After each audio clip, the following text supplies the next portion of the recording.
नमस्कार अमरावती.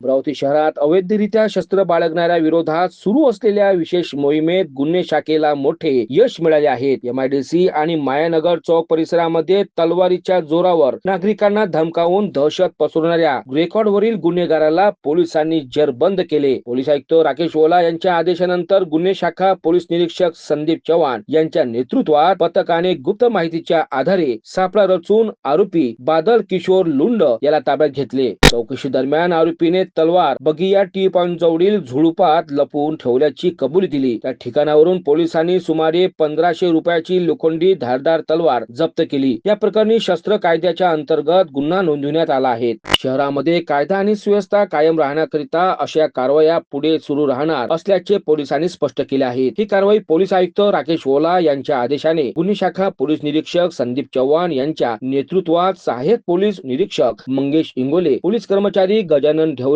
मनोज ठोसर, अस्तिक देशमुख, विशाल वाघपांजर, मिर्झा नईम बेग, सागर ठाकरे, विकास गुडदे, मंगेश परिमल, योगेश पवार यांनी केली.